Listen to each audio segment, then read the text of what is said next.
თბილისი აღარც სინათლის ქალაქია, აღარც სიყვარულის, აღარც მშვიდობის. თბილისი არის ქალაქის საცობი.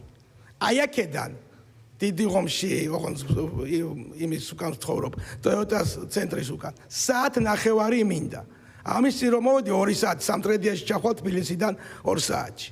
სოციალური პრობლემა, ეს ჩემი მონაცემები არის 35% ბავშვით მიდის სკოლაში შიერი.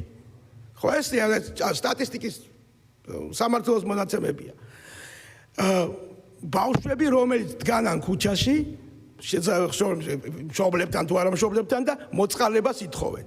მე ორჯერ გადავჭერი რუსთაველი 20,000 ჯარმა მომივიდა და ისინი არავის არ უშლიან, რატო არ ვსვათ ამ საკითხს? ჩვილი ბავშვები დგანან და მოწყალება. ეს სერიოზული პრობლემაა და ამავე დროს რას ხვდებით?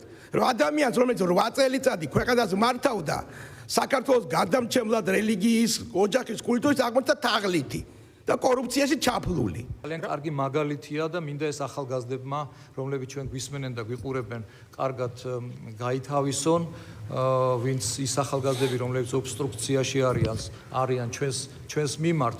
მაგალითად, გახარიას თემა არის აბსოლუტურად გამორჩეული თემა ჩვენი საზოგადოებისათვის.